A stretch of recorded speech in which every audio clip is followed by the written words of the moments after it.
por estar aquí, por acompañarme, por acompañarnos, además en un día en el que parece que el clima no acompaña, ¿no? Me decían, estaba diciendo antes José Antonio Caragol, pero estaba mirando con cara de asesino para que terminara, no, la verdad, lo estaba mirando con cara de interés, ¿no? Porque la verdad es que ha sido una charla, una ponencia absolutamente magnífica, ¿no? Sobre el que yo creo que es el misterio de los misterios, el fenómeno OVNI, ¿no? Para mí hay dos grandes misterios, dos grandes enigmas que entroncan directamente con las grandes preguntas que todos nos hemos hecho alguna vez en la vida, de forma más o menos consciente. ¿Quiénes somos? ¿Qué demonios hacemos aquí? ¿Y qué pasará cuando esta carcasa física deje de funcionar, ¿no? Esos dos temas son el fenómeno OVNI y la existencia de vida después de la vida, ¿no? Son las dos cuestiones a las que más tiempo y más esfuerzo he dedicado desde hace ya más de 20 años, ¿no?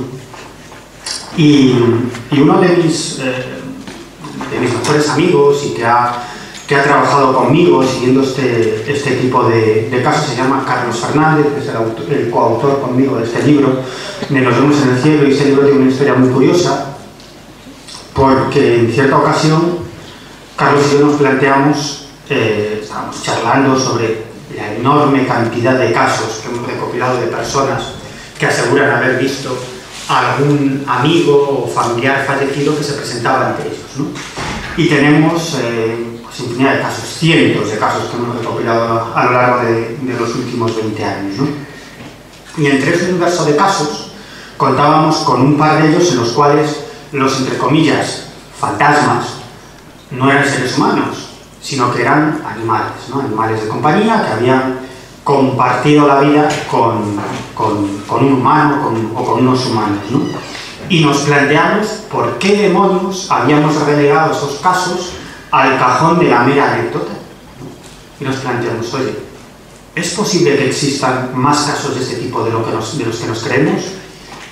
¿Por qué no le hemos dado la importancia que se merece a este tipo de casos, ¿no? Es cierto que eran casos marginales en un universo de incidentes de este tipo mucho más amplio, ¿no? Pero nos preguntamos por qué habíamos hecho eso. Y empezamos a investigar, ¿no? A investigar primero en el ámbito científico sobre una cuestión fascinante que es la conciencia de los animales. Tienen moral, distinguen entre el bien y el mal, tienen conciencia y nos llevamos sorpresas absolutamente enormes, ¿no? Y la conclusión es que no nos diferenciamos tanto. Es una verdad científica que los animales tienen conciencia. A mí una de las acusaciones que me han hecho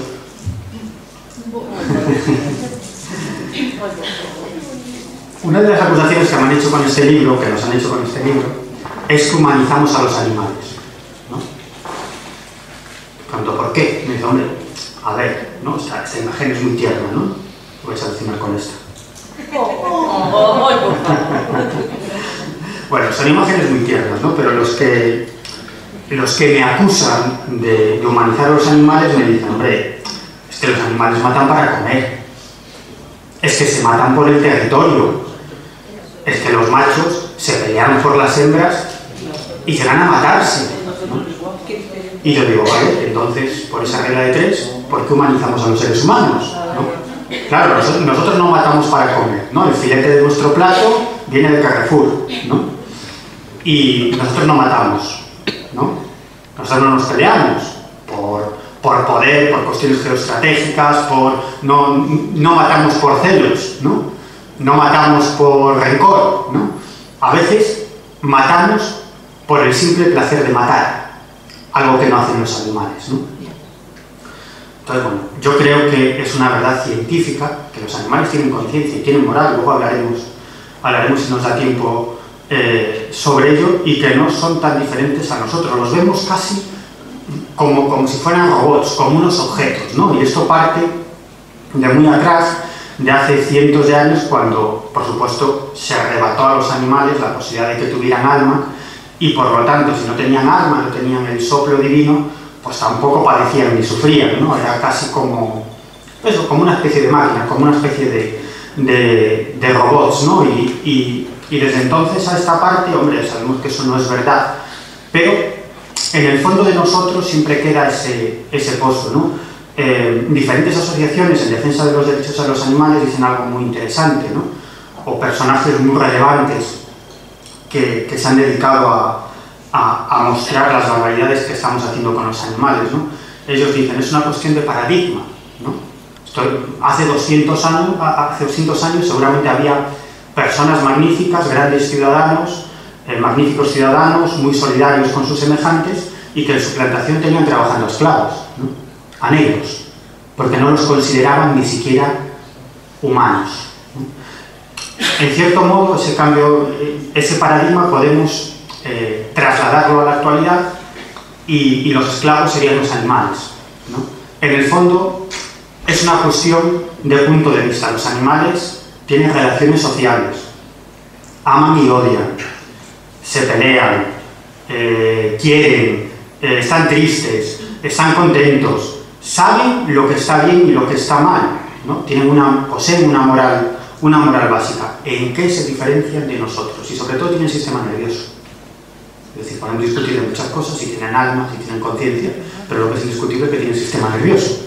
Es decir, que si les haces daño físicamente, sufren, y si les haces daño psicológicamente, también sufren, ¿no? ¿Sabéis quién es esta mujer que aparece en la foto? Seguro que lo sabéis, ¿no? Bueno, es Jane Goodall, ¿no? Jane Goodall es una de las personas que más ha hecho porque cambiamos ese punto de vista respecto a los animales, ¿no?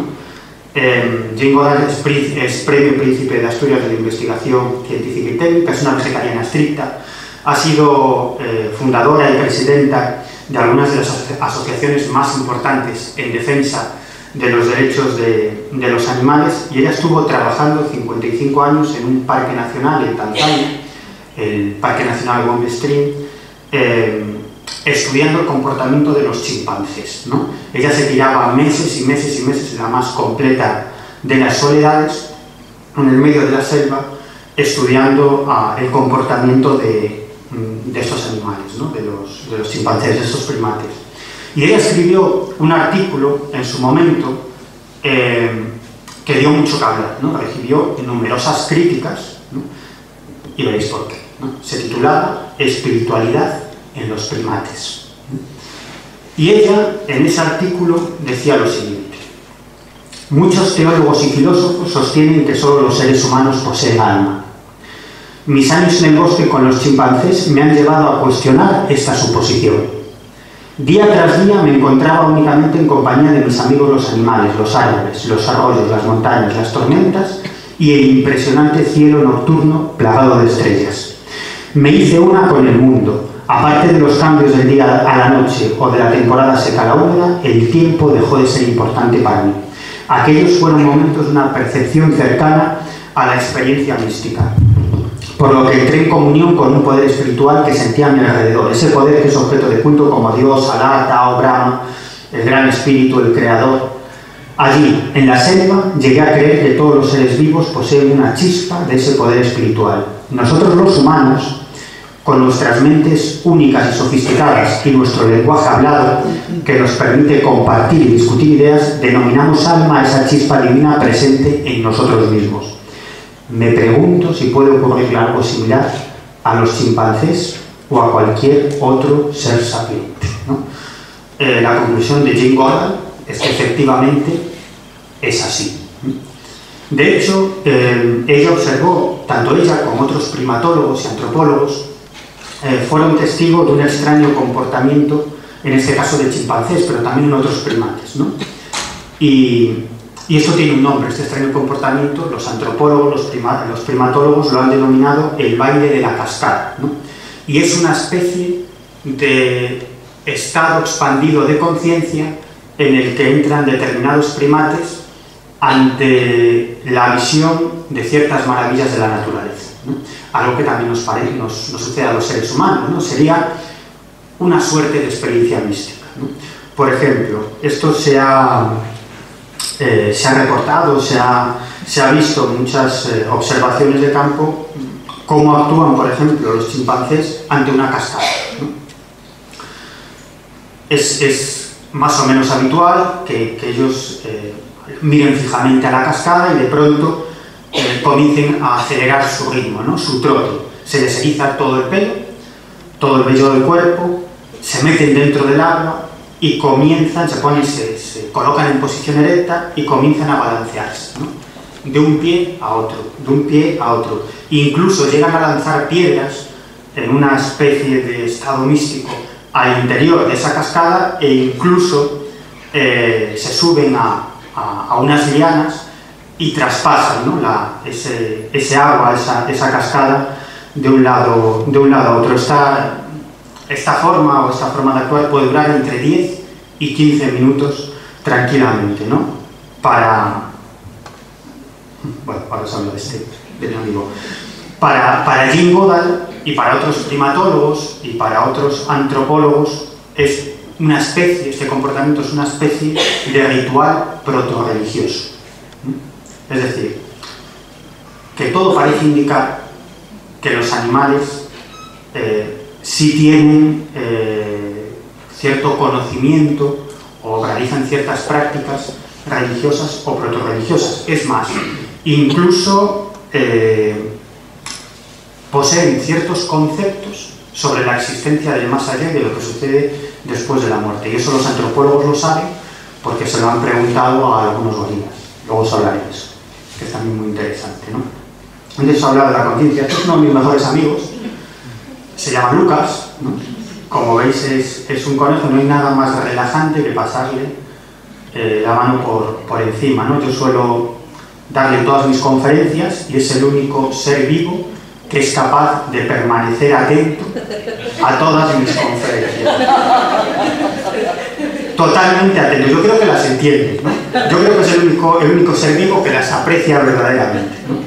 Eso sí, solamente mientras tú le hablas, le tienes que pasar la mano por el hombro. En el momento que dejas de hacerlo, ya pierde concentración, se va de un lado a otro y ya no le interesa lo que le estás contando. Bueno, pues Lucas es un ejemplo de que sabe lo que está bien y lo que está mal desde un punto de vista básico, ¿no? Lucas vive con una muy buena amiga mía. Yo visito muchas veces a mi amiga y también visito a Lucas. Le hago más caso a Lucas que a mi amiga. Esa es la verdad. A él le encanta que juegue a perseguirle, o sea, le muerde el zapato y echa a correr para que lo persiga, ¿no?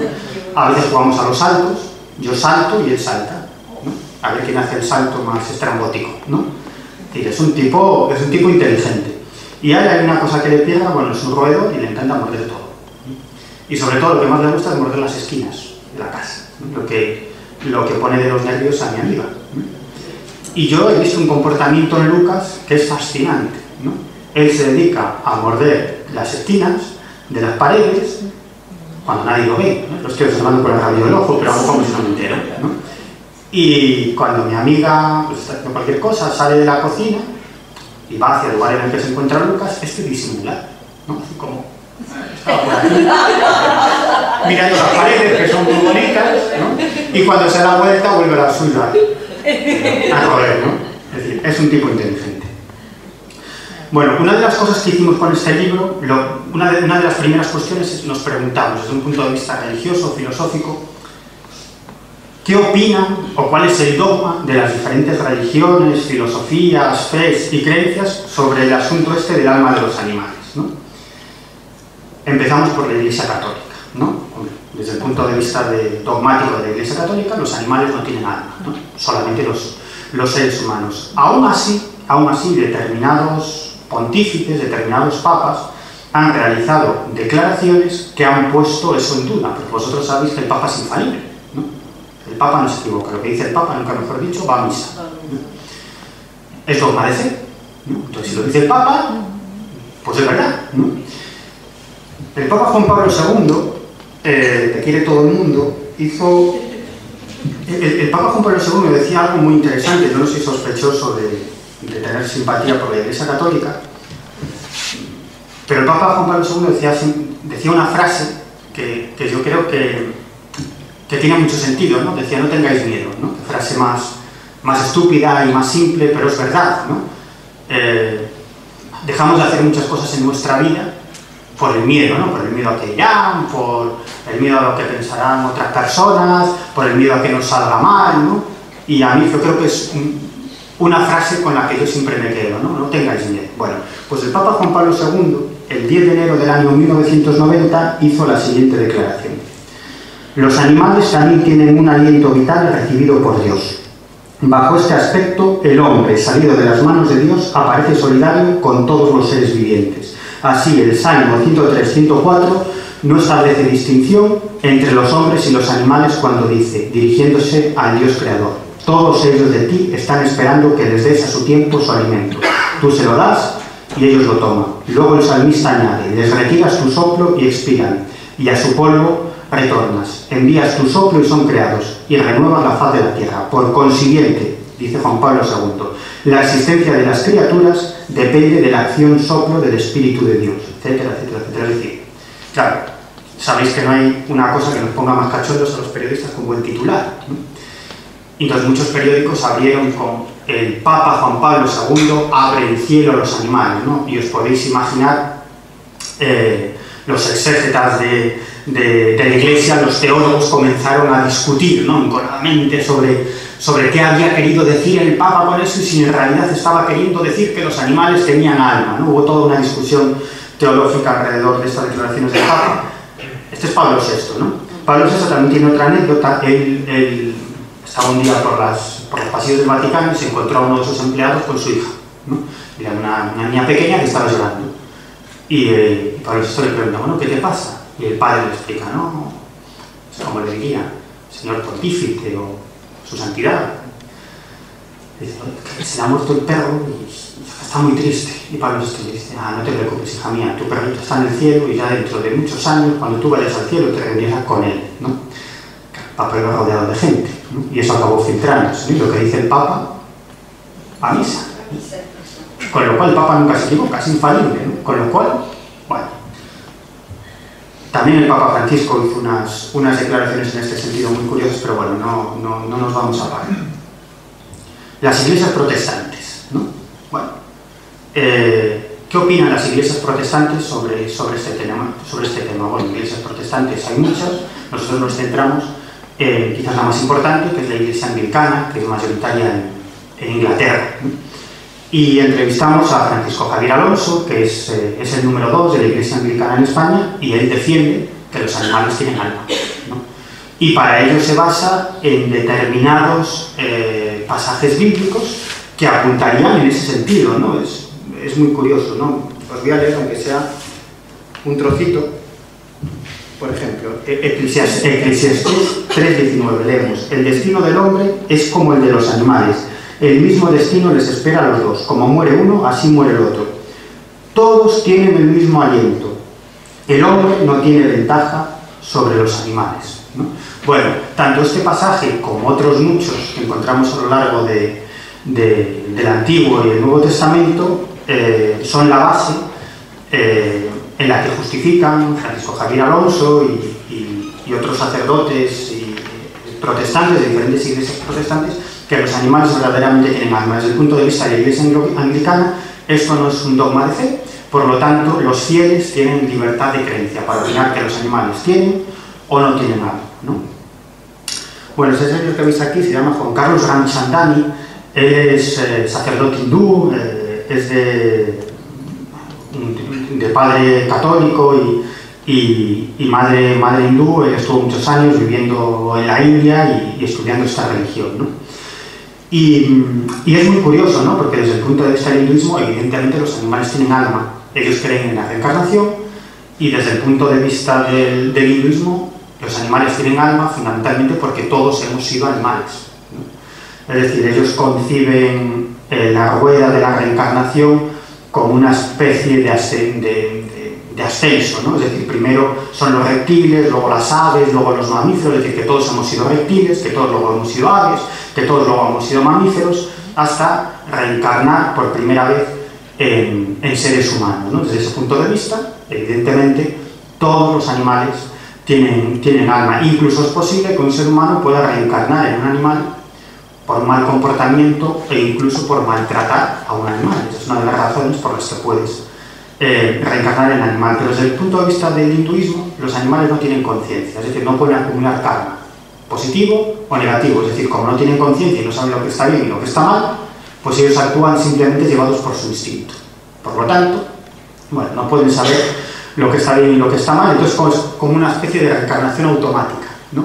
Solamente cuando somos seres humanos, entonces sí, somos seres racionales y podemos saber lo que está bien y lo que está mal. Bueno, no, creo que no está en lo cierto, porque si tendremos tiempo lo comentaremos desde el punto de vista científico, los animales sí tienen conciencia, ¿no?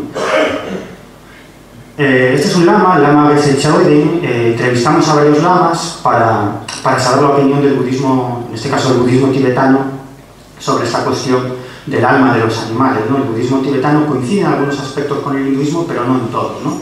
Sabéis que en el budismo el asunto de la reencarnación es mucho más complejo que en el hinduismo, ¿no? El hinduismo es una reencarnación personal, ¿no? Yo, Miguel Pedrero, reencarnaré en lo que sea en la próxima existencia. Desde el punto de vista del budismo es algo más complicado, ¿no? No reencarna tu yo, ellos no creen en un alma personal, es algo mucho más complejo, ¿no? Pero desde el punto de vista del budismo, los animales sí tienen conciencia y por lo tanto pueden acumular buen karma o mal karma, ¿no? Y esto es muy curioso, ¿no? Porque si acumulan buen karma, pues seguirán ascendiendo en ese peldaño reencarnacionista hasta llegar a ser seres humanos. Desde el punto de vista del budismo, también todos hemos sido animales y podemos volver a reencarnar en animales, ¿no? ¿Sabéis quién es este señor? Es Allan Kardec, ¿no? Él es en realidad el fundador del espiritismo, ¿no? Del espiritismo moderno. Él publica en el año 1857 el libro de los espíritus, que en realidad no es más que una recopilación de infinidad de mensajes mediúnicos que recibían determinados grupos o personas que estaban supuestamente en contacto con los espíritus, los compiló y publicó el libro de los espíritus. Publicó más libros que constituyen la base sobre la que se asienta el espiritismo clásico, el espiritismo kardeciano. Desde el punto de vista del espiritismo, los animales efectivamente tienen alma, los animales pueden reencarnar, pero no en seres humanos. Ni los seres humanos podemos reencarnar en animales, ni los animales en seres humanos. Aún así he de decir que algunos de los más importantes espiritistas de la actualidad no están de acuerdo con esto y creen que los animales sí pueden reencarnar en seres humanos y al contrario. Bueno, esta es una historia fascinante, ¿no? Aquí veis a Coco. Coco es una gorila. La gorila es la de la izquierda. Y la otra es un ser también muy especial, es la doctora Francine Patterson, es de la Universidad de Stanford, y desde que nació Coco en el año 1971 en la Fundación Gorila de California, Patterson y su equipo de la Universidad de Princeton, que son antropólogos y primatólogos, enseñaron a Coco a emplear una serie de palabras. Coco se comunica a través del lenguaje de signos, ¿no? Y es capaz de emplear 1000 palabras y entiende 2000, más que algún ministro. Y bueno, eso ha dado pie a que los científicos llegaran a mantener conversaciones de cierta profundidad con Coco, ¿no? Coco es muy gracioso y además ha demostrado en varias ocasiones que posee un pensamiento abstracto, ¿no? Que es capaz de pensar de modo abstracto. Por ejemplo, entre esa cantidad de palabras que empleaba no estaba la palabra anillo, ¿no? Y cuando le enseñaron un anillo y él vio que el anillo servía para ponérselo en el dedo, él inventó una palabra para el anillo. Imaginaros cómo les llamo. ¿Cómo creéis que denominó al anillo? Es fantástico. Pulsera dedo. Pulsera dedo. Y creó una nueva palabra. Bueno, aquí veis a Coco con Francine. Esta imagen es la leche. No me digáis, ¿no? No me digáis. Aquí está también con otro de sus cuidadores, también es un científico de la Universidad de Stanford, ¿no? Bueno, y una de las cosas que más le gusta a Coco son los gatos. Le encantan los gatos, adopta a los gatos, les hace cosquillas, juega con ellos, y en cierta ocasión le regalaron uno de estos gatos, y bueno, un día se escapó de la Fundación Gorila y lo atropelló un coche. Entonces los cuidadores se lo dijeron a Coco, y Coco actuó como actuamos cualquiera de nosotros cuando de pronto recibimos la noticia que ha fallecido de forma inminente, que no nos esperamos, un ser querido muy cercano. Al principio parece que no reaccionamos, ¿no? Porque no nos lo creemos, ¿no? y luego ya viene la tristeza, el llanto, bueno, luego viene el duelo, la etapa del duelo. Bueno, así es un poco como reaccionó Coco, ¿no? Entonces los científicos aprovecharon para preguntarle cómo veía Coco o cómo consideraba ese asunto de la muerte y del más allá, ¿no? Francine le preguntó a Coco: Coco, ¿dónde van los gorilas cuando mueren? Y Coco respondió: cómodo, sagrado, adiós. ¿Cuándo mueren los gorilas?, le preguntó Francine, y él respondió: problema viejo. Le pregunta a Francine: ¿cómo se sienten los gorilas cuando han muerto? Se le está preguntando lo más allá. ¿Felices, tristes, atemorizados? Y Coco dijo: no, sueño. Sueño, ¿no? Que siguen viviendo, pero como en un sueño, ¿no? Fijaros cómo hace esa descripción de dónde van los gorilas cuando mueren, ¿no? Sueño, es decir, es como un sueño, es como otra realidad, ¿no? Es un lugar cómodo, ¿no?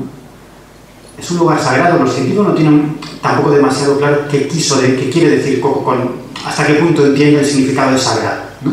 Pero lo empleó, ¿no? Cómodo, sagrado y adiós. O sea, que te vas de aquí, ¿no? Te vas a otro sitio, ¿no? Fijaros qué historia. Bueno, aquí veis otra imagen de mi amigo Coco.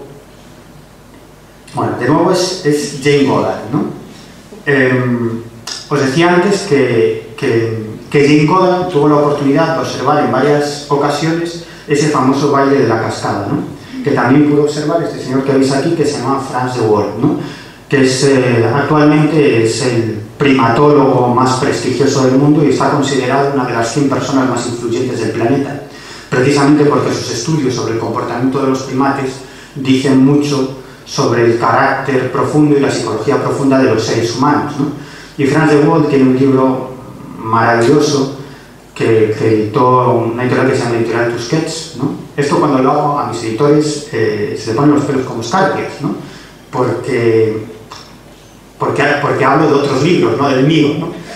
Pero bueno, creo que es una tontería. Me encanta, ¿no?, hablar de libros, ¿no?, que me han fascinado para que otras personas puedan disfrutar lo mismo que yo, ¿no? Y este hombre escribió un libro que se titula El Bonobo y los 10 mandamientos en Editorial Tusquets, ¿no?, que es un libro fantástico, ¿no? Y Franz de Waal defiende que los animales efectivamente tienen moral, una moral básica, saben lo que está bien y lo que está mal.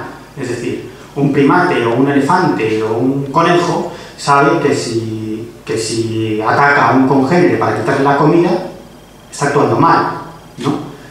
Que si ataca su nido, su madriguera, está actuando mal, ¿no? Es decir, y esto no lo dice porque sí, no es una cuestión de fe, sino que no tenemos tiempo para entrar en ello, porque quiero hablar de muchas más cosas, pero está basado en toda una serie de observaciones de campo que damos a conocer también en nuestro libro. Nos vamos a decir que son absolutamente fascinantes, ¿no? Y que demuestra que los animales aman, odian, tienen envidia, sufren por la muerte de sus seres queridos, incluso llegan a morir de pena por ello. Es decir, bueno, es una historia fascinante. Y Franz de Waal defiende en ese libro y se basa en toda una serie de observaciones de campo y estudios que él y su equipo han realizado, en que esa moral obviamente no tiene que ver con la educación, ¿no?, porque la tienen los animales, ¿no?, sino que es inherente a cualquier entidad biológica, ¿no?, que simplemente por el hecho de ser una entidad biológica ya hay rasgos o existen rasgos de esa moralidad, ¿no?, que yo creo que es algo muy muy interesante, ¿no? Bueno, esa es otra historia también muy curiosa. Desde el año 2010 un grupo de antropólogos y primatólogos del Instituto Max Planck de Antropología Evolutiva de Alemania, es uno de los institutos científicos más importantes del mundo, ¿no? Durante 6 años, del 2010 al 2016, estuvieron estudiando el comportamiento de diferentes chimpancés en 39 lugares repartidos por diferentes partes de África, ¿no? Lo interesante de esto es que ellos no estaban presentes, ¿no?, sino que utilizaron métodos no invasivos, ¿no?, para no interferir en el comportamiento de esos animales. Es decir, utilizaban cámaras ocultas, ¿no?, manejadas por control remoto, y por lo tanto podían ver cómo actuaban estos animales. Como os digo, 39 grupos o manadas de chimpancés en 39 lugares muy diferentes de África, unos alejados de otros. Y comprobaron que todos ellos mantenían un mismo comportamiento, y no estaban en contacto, ni podían haber estado en contacto porque vivían en zonas muy alejadas, ¿no? Y tenían un comportamiento muy extraño, ¿no? Se dedicaban a apilar piedras dentro de unos troncos huecos, ¿no? Y luego, en un momento determinado, esto lo hacían tanto las crías como los machos, como las hembras, en un momento determinado, tomaban esas piedras y comenzaban a lanzarlas contra el árbol y entrando en una especie de estado de enorme nerviosismo o de éxtasis, ¿no? Estos primatólogos y antropólogos han llegado a la conclusión de que muy probablemente están ante algún tipo de ritual protorreligioso, ¿no? Os hablaba antes de la danza de la lluvia o el baile de la cascada, ¿no? Pues esto vendría a ser más o menos lo mismo. De hecho, Franz de Waal, el hombre del que os hablaba antes, también tuvo la oportunidad de comprobar, igual que Jane Goodall y otros muchos, otro comportamiento extraño que es la danza de la lluvia, ¿no? Está lloviendo y de pronto los primates, los chimpancés, los gorilas salen y realizan una especie de extraño baile en el que se le erizan también todos los pelos del cuerpo, se balancean de un lado a otro, es muy parecido al baile de la cascada, y luego empapados se meten en un lugar para cobijarse de la lluvia. Los antropólogos y primatólogos creen que muy probablemente se trata también de una especie de práctica pseudo o proto-religiosa para que deje de llover, o en algunas ocasiones para que llueva, ¿no? Y vosotros diréis, qué primitivos, ¿no? Son animales, ¿no? Bueno, sería una especie de religión animista, ¿no? Pero ¿qué demonios hacemos ahora con las vírgenes y los santos? Aquí en España, y seguro que no tan lejos de aquí, ¿no los sacamos para que llueva? Pues un poco vendría a ser lo mismo, ¿no? Bueno, ahí veis cómo apilan esas piedras. Bueno, los elefantes. Lo de los elefantes también es una historia tremenda, ¿no? Los antropólogos, los zoólogos han comprobado, han observado en diferentes ocasiones un comportamiento alucinante de los elefantes, ¿no? Cuando se muere un congénere, uno de sus seres queridos, ellos lo primero que hacen es comprobar si ha muerto verdaderamente, ¿no? Entonces comienzan primero a moverlo con la trompa, ¿no? Cuando ven que el elefante no responde, le meten manojos de hierba en la boca, ¿no? Para ver qué reacciona. Cuando no lo hacen, comienzan a pincharle con sus colmillos, ¿no? Cuando comprueban que ya ha fallecido, lo que hacen es velarlo. Están toda una noche al lado, o sea, se reúnen todos los miembros de la manada y están toda una noche al lado de ese miembro de la manada que ha fallecido, ¿no? Lo entierran, le echan ramas y tierra por encima, ¿no? Y solo a la mañana siguiente comienzan a irse del lugar. Poco a poco algunos vuelven hacia atrás, ¿no? Vuelven a tocarlo, ¿no? Incluso llegan a arrancarle los colmillos a ese elefante muerto y se lo pasan de unos a otros, ¿no? Como si lo estuvieran recordando. Y es habitual que en el lugar donde murió uno de los elefantes de la manada vuelvan días sucesivos o cuando la manada pasa por allí en otra ocasión, vuelvan a ese lugar y estén allí un rato, ¿no? Como si estuvieran recordando a ese ser querido. ¿A qué suena esto? A un velatorio, a un entierro y a una visita al cementerio, ¿no? Donde descansan nuestros seres queridos. En el fondo no somos tan diferentes. Y os voy a contar historias, ¿no? Porque la mayor parte del libro, Nos vemos en el cielo, son historias, ¿no? Historias de personas que relatan experiencias de apariciones fantasmales, que muy entre comillas lo de fantasmales, porque ninguna de estas apariciones da miedo, ¿no? Ni los de seres humanos ni los de animales, ¿no? Al contrario, ¿no? Son bastante esperanzadoras y luminosas, ¿no? Una de las cosas que comprobamos, Carlos y yo, el coautor del libro, y que es algo que a mí me impactó muchísimo, es que los relatos de las personas que nos aseguran que han visto a sus animales de compañía que una vez muertos han aparecido ante ellos, las características de esa experiencia son exactamente iguales a lo que narran personas que han visto a sus seres queridos, ¿no? A un padre, una madre, una pareja, un primo que se le ha presentado. Las características, el modo en el que desaparece, cómo desaparece, el mensaje que ofrecen, porque a veces ofrecen mensajes, no es que hablen, ¿no? Pero los testigos dicen que sienten que el animal está queriendo transmitirles algo, es como si captaran el sentimiento del animal, ¿no? Pero en el fondo no se diferencia en nada las características del fenómeno, la aparición de un animal, que la aparición de un ser humano que ha fallecido y que ya estaría en el otro lado, que es a mí algo que me parece alucinante, ¿no? Cuando te dicen eso de, sí, me presentó, imagínate, mi gato o tal, ¿no? Pero claro, el gato murió a los 10 años, ¿no? Muy enfermo y tal, pero se me presentó como cuando tenía 5 o 6, ¿no? Cuando estaba en su plenitud, ¿no? Física, en su plenitud total, ¿no? Eso también pasa con los casos de aparecidos, de personas que fallecen. No se presentan con la edad en la que fallecen, sino a una edad en la que esa persona que los ve los reconoce y sabe que en esa época estaban en una época o en un momento pletórico, ¿no?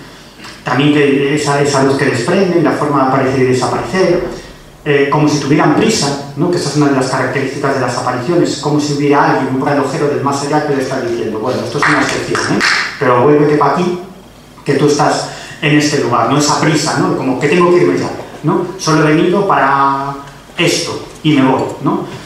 Y luego muchos de ellos me decían, no, es que cuando se me presentó mi perro, mi gato, mi loro, hemos incluso recopilado casos de cacatúas, ¿no? O sea, lo que me quería decir era, estoy bien, ¿no? O sea, lo que me transmitía es, no te preocupes más por mí, sino porque estoy bien, ¿no? Sabéis que Juan José Benítez, mi admirable Juan José Benítez, escribió un libro que se titulaba Estoy bien, que son 101 casos de apariciones de personas que se presentan entre sus seres queridos, y la inmensa mayoría de ellos dicen lo mismo, no os preocupéis por mí, estoy bien, ¿no? Creo que es el título más acertado para un libro, porque los que hemos recopilado muchos casos de este tipo sabemos que es así. Bueno, os voy a contar, en el libro hay muchísimas historias, pero os voy a contar algunas, ¿no? Que yo creo que esto es lo divertido y lo interesante, ¿no? Estos dos seres vivos que veis aquí se llaman, bueno, en realidad se llamaban, bueno, no, se llaman, ¿no? Porque yo estoy seguro que viven, ¿no? En el otro lado, ¿no? Bueno, es una opinión personal, ¿no? Candy y Gizmo, ¿no? La protagonista de esta historia es Isabel Martín, es una madrileña que bueno, ella y su marido adoptaron a un animal, un West Highland White Terrier, ¿no? Que son estos perros tan bonitos, ¿no? Y entonces adoptaron a una hembra que se llamaba Candy, ¿no? Pero ellos trabajaban mucho, estaban mucho tiempo fuera de casa y Candy se pasaba horas y horas y horas completamente sola y estaba muy triste y tal. Entonces un veterinario le recomendó, oye, pues adopta a un compañero, a un macho, ¿no? Y así ya no estará sola, y efectivamente, eso es lo que hicieron, ¿no? Y Candy y Gizmo vivieron felices durante 14 años, ¿no? Luego, por el inexorable paso del tiempo, Gizmo falleció, ¿no? Y Candy entró en una depresión profundísima, ¿no? Muy, muy profunda, ¿no? Se negaba a comer, no quería salir, no quería moverse de su sitio, poco a poco se estaba dejando morir, ¿no? Y el veterinario le decía a Isabel Martín, le decía, bueno, si es que si el animal no quiere, por mucho que hagamos, el animal al final se va a morir, ¿no? Un día que Candy estaba ya muy mal, la hermana de Isabel entró en casa, en un chalet. La hermana tiene llaves de casa, Isabel estaba en otra habitación, estaba limpiando una habitación y de pronto escucha a su hermana que pega un grito enorme, ¿no?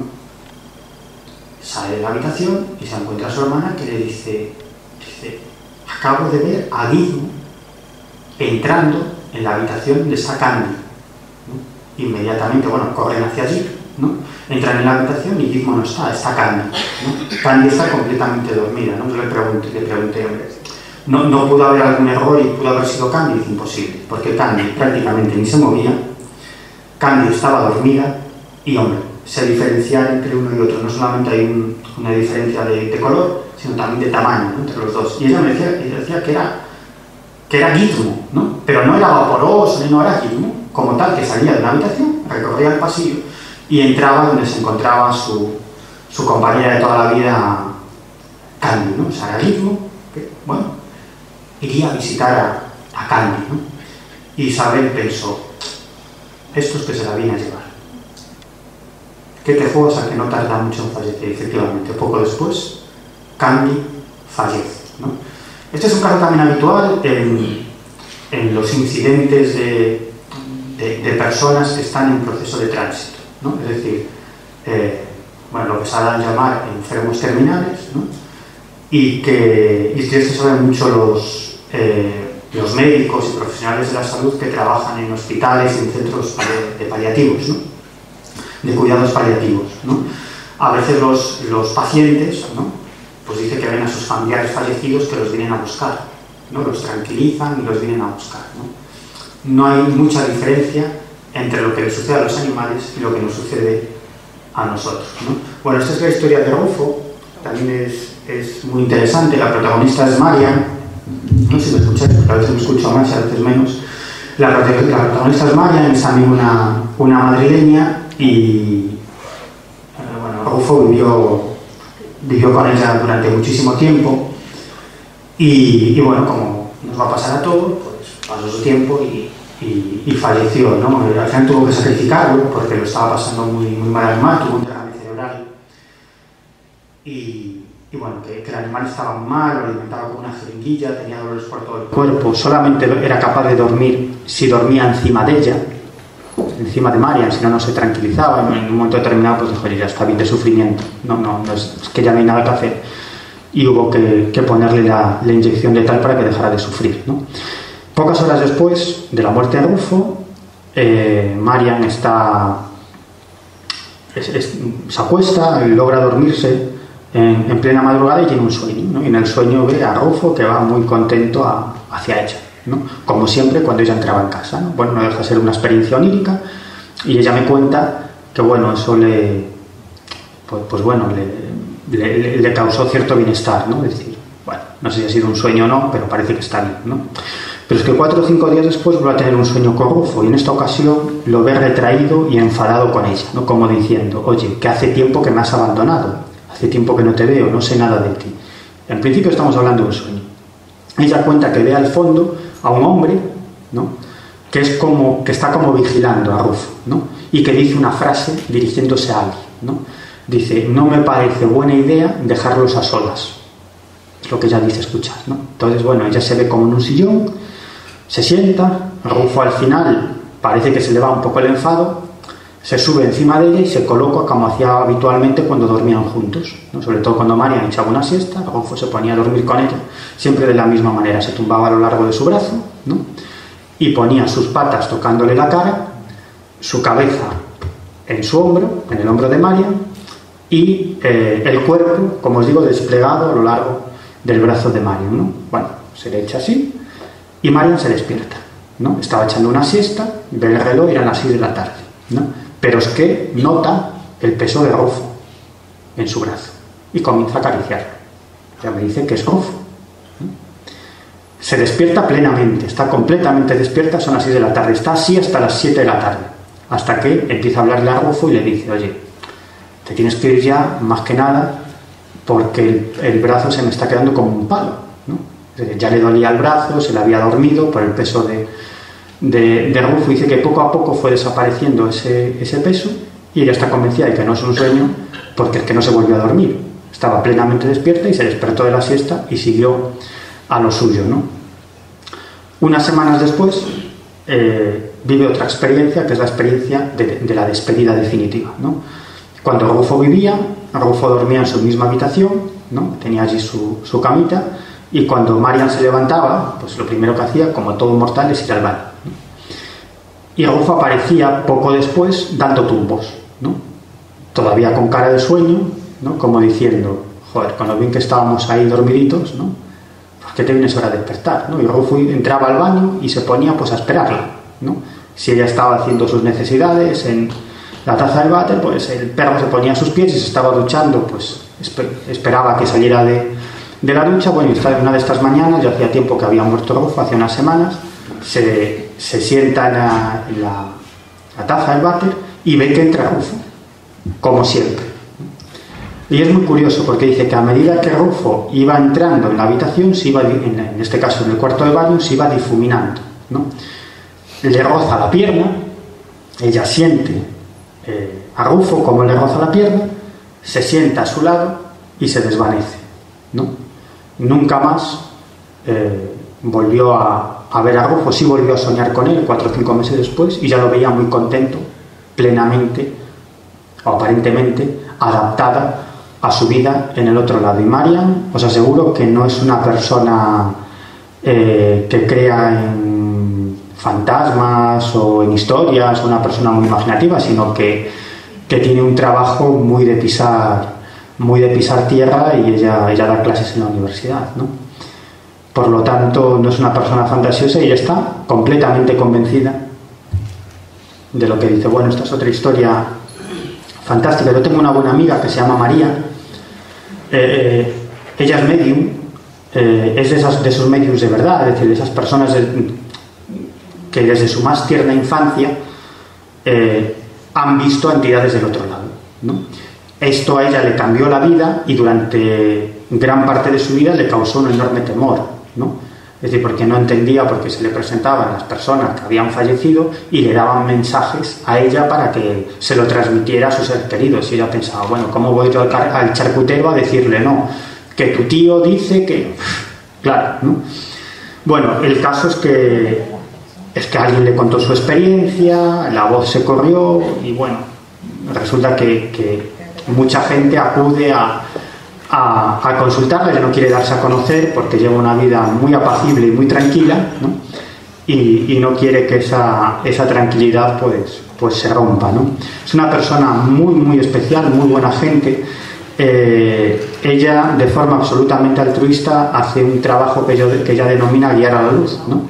Y es que a personas que están en proceso de tránsito, que son terminales, a mí es una palabra que no me gusta, prefiero utilizar esto de viajeros en tránsito, que es una frase que me dijo una doctora que trabaja con enfermos terminales, y que me relató muchas experiencias de este tipo, ¿no? Ella prefiere llamarle viajeros en tránsito. Es la doctora María Isabel Eraso, ¿no? Que es la directora de la unidad del dolor de un sanatorio en Madrid, ¿no?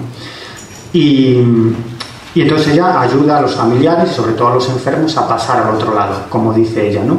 Ella está mucho en un centro de paliativos, ¿no? Donde a veces les llaman los familiares, y a veces los propios médicos y las enfermeras recomiendan a la familia que avisen a María para que les ayude en ese proceso de tránsito, ¿no? En este caso, quien se encontraba en ese proceso era el marido de una buena amiga de María, se conocían desde la infancia, y era un hombre que no aceptaba que iba a morir en no demasiado tiempo. Tenía un cáncer intratable y iba a morir, ¿no? Y él estaba ingresado en un centro de paliativos de la ciudad de La Coruña, ¿no? Entonces María, el hombre ya estaba mal, pues acude, como dice ella, a pasarlos a la luz, ¿no? A todo esto, María, aunque trabaja continuamente o está en contacto con ese más allá o con la muerte, es una persona absolutamente alegre, ¿no? O sea, jamás, es una sonrisa constante, ¿no? Desprende muy buen rollo, y ella siempre dice que morir es nada, ¿no? Que es tan natural como nacer, nacemos y morimos, y que no tiene mayor importancia. Bueno, el caso es que estaba ayudando a este hombre. Ella dice que siempre ve cómo el espíritu de esta gente sale, ¿no? Y que siempre viene a buscarlo a alguien, ¿no? Normalmente un familiar. Y es muy curioso porque ella les describe a los familiares lo que está viendo, ¿no? Pues viene a buscarlo un señor que es así, asá y tal, ¿no? En el caso de Jorge, lo que ve no es un ser humano, sino que es un animal, en este caso un perro, que lo viene a buscar, ¿no? Ella cuenta que ve a Jorge muy contento, muy feliz, ¿no? Y que se abraza a este animal que vendría a ser como una especie de guía hacia el más allá, ¿no? Y entonces, bueno, se lo describe, ¿no? A la mujer de Jorge, que estaba allí con él. Lo primero que le pregunta es quién se va a quedar hoy con él, porque María sabía, ella me cuenta que cuando los pasa ya sabe que se van a ir en poco tiempo, y le pregunta quién se va a quedar con Jorge esta noche, tú o alguno de tus hijos. Dice, no, yo. Dice, mejor, ¿no? Esta noche te quedas tú, ¿no? Y entonces le dice lo que ve, dice, no, ya han venido a buscarlo, ¿no? Y ha venido a buscarlo un perro, ¿no? Y le describe el animal, ¿no? Y esta mujer, por la descripción, dice, pues hombre, hemos tenido perros, ¿no? Porque a Jorge siempre le gustaron mucho los perros, pero por esta descripción que tú me haces no se corresponde a ninguno de los animales que ha compartido vida con nosotros, ¿no? Bueno, y la cosa queda así, ¿no? Ninguna de las dos le da más importancia. Efectivamente, Jorge muere esa madrugada, pocas horas después, y al día siguiente o a los 2 días está la mujer de Jorge haciendo limpieza en casa y recogiendo un poco las cosas y tal, y está haciendo limpieza en el despacho de Jorge, ¿no? Entonces ve que encima de la mesa hay un portafolios, lo abre y dentro hay una fotografía que es esta que veis aquí, ¿no? El de la foto es Jorge, cuando era muy niño, y al lado ve un perro. Y entonces la mujer de Jorge dice: ya está. Claro, no me acordaba de eso. Jorge siempre hablaba o solía hablar de un perro que compartió vida con él cuando era muy niño, ¿no? Y que pasaron muchas aventuras, lo había querido mucho y para él había sido una de las experiencias más increíbles de su vida. Era un perro que le tenía mucho aprecio, pero que no conocía desde hacía, o sea, que no sabía nada de él desde hacía muchas décadas porque había muerto, ¿no? El animal cuando era un niño, fijaros, estamos hablando de un niño de muy corta edad, ¿no? Y claro, cuando ve la foto dice: hombre, si este es el animal que me estaba describiendo María, ¿no? Efectivamente, ¿qué es lo que pensamos? Que Jorge, en sus últimos momentos, antes de ingresar en el centro de paliativos, ¿no? para viajar al otro lado definitivamente, pues yo creo que quizás recordando, ¿no? Pues recordó a ese animal, ¿no? Y entonces se arrancó la foto de un álbum donde tenía esta imagen y estuvo observándola durante un tiempo, no sabemos cuánto, en el despacho, en la mesa de su despacho, y luego la dejó ahí dentro de un portafolios, ¿no? Y no se volvió a acordar de guardarla o no quiso guardarla, ¿no? Esta mujer llamó a María, la invitó a comer, le enseñó la foto y María dijo: este es el animal que vino a buscarlo, ¿no? No, es que no es una historia chula, ¿no? Bueno, esta es otra historia también muy interesante que sacamos en el libro, es Yumara, ¿no? Una de las cosas que hemos comprobado en todo este tipo de casos, tanto de animales como de personas, es que no se suelen aparecer al vecino del quinto, ¿no? Sino que esas personas que fallecen se presentan ante individuos con los que han tenido una relación de afecto, una relación de amor. Es decir, un padre a un hijo, una pareja a su novio, novia, querido, lo que sea, un padre a un hijo, es decir, personas con las que hay un fuerte lazo emocional, ¿no? Igual sucede con el caso de los animales. La inmensa mayoría de los casos de, entre comillas, fantasmas de animales que hemos recopilado, el denominador común de todos ellos es que existía un nexo de unión emocional enormemente fuerte, enormemente potente entre ese ser humano y ese animal. Y este caso es muy especial porque Yumara le salvó la vida a Mari Carmen Páez, con la que compartió vida durante muchos años, ¿no? Mari Carmen es una sevillana, además una mujer fantástica que no puso ningún impedimento en contarnos esta historia y dar la cara, ¿no? Algunos de los casos que hemos recopilado han dado la cara, no les ha importado aparecer con su nombre y apellidos y su fotografía. Es complicado, ¿eh? Porque si ya es difícil aparecer en un libro diciendo que se te ha presentado tu padre o tu hermano fallecido, imaginaros aparecer en un libro diciendo que se te ha aparecido tu perro, tu cacatúa fallecida, ¿no? Y mi agradecimiento para todos ellos, porque son personas que no tienen absolutamente nada que ganar con esto y que han querido dar fe, pues, de su experiencia, fundamentalmente por hacerme un favor a mí y a Carlos, el otro coautor del libro, ¿no? Se lo agradezco. Como os decía, Mari Carmen Páez pues tuvo un problema en la vesícula, la operaron, la operación salió fatal y de vez en cuando tiene unos accesos, unos dolores tremendos, tiene que medicarse. Y en ocasiones, cuando esos dolores son demasiado fuertes, si no recibe atención médica, puede llegar a fallecer, ¿no? Bueno, uno de esos días, pues después de comer, le empezaron a dar esos dolores y ella llamó, estaba vistiéndose para ir a trabajar y llamó a un compañero de trabajo y le dijo: oye, voy a llegar un poco más tarde porque tengo este problema de siempre, me voy a echar un rato en la cama a ver si me pasa y voy a trabajar. Bueno, no le dio tiempo, entró en la habitación y se desplomó, ¿no? ¿Qué creéis que hizo Yumara? ¿Qué creéis que hizo Yumara? La agarró por el jersey, la arrastró por todo el pasillo, la acercó al teléfono, la reanimó y Mari Carmen solo tuvo tiempo para descolgar el teléfono y llamar a un vecino que tenía llaves de casa. Entró inmediatamente y Mari Carmen entró más muerta que iba en el hospital. Si entra 2 minutos más tarde, le dicen los médicos, estaría muerta. Claro, le debe mucho a Yumara, ¿no? Os imagináis, ¿no? Bueno, A la muerte de Yumara, Mari Carmen comparte vida con Jovi, ¿no? Que es este perro que sabemos es un animal fantástico y que tiene una característica alucinante, porque te ahorras una pasta en masajista, en fisioterapeuta, ¿no? Tú llegas a casa de Mari Carmen y el animal se te pone detrás a darte masajitos, ¿no? Y yo le decía a Mari Carmen, ¿qué hace? Dice, no, le caes bien, le gustas, te está dando un masaje. Fantástico, ¿no? Bueno, el caso es que una noche Mari Carmen está, después de la muerte de Yumara, está duerme con Jovi a los pies de su cama y entonces ella tiene un sueño, y en el sueño ve a Yumara mirándola muy fijamente con cara de ¿está pasando algo? Despiértate, ¿no? En ese momento Mari Carmen se despierta y ve a Jovi que se está ahogando. Finalmente logra tranquilizarlo y más o menos le salva la vida, ¿no? Con dificultades, ¿no? Porque estaba ya más al otro lado que aquí. Lo lleva al veterinario y le dice que bueno, tiene un problema en la glotis, cuando se pone muy nervioso se le abre y se le cierra muy rápido y el animal se ahoga, ¿no? Entonces le dijo que si le volvía a pasar, que le pusiera, le dio un supositorio, pues vía rectal buscapina, ¿no? Bueno, poco después tiene otro sueño, otra vez aparece Yumara mirándola fijamente y diciendo, despiértate, que en tu habitación está pasando algo. Mari Carmen se despierta y ve a Jovi ya, vamos, con las patas hacia arriba, completamente rígido, le pone la buscapina y logra salvarle la vida, por 2 veces. Bueno, este es un muñeco con el que solía jugar Yumara cuando vivía, ¿no? Yo no solamente pude entrevistar a Mari Carmen, sino también a alguna de sus amigas, ¿no?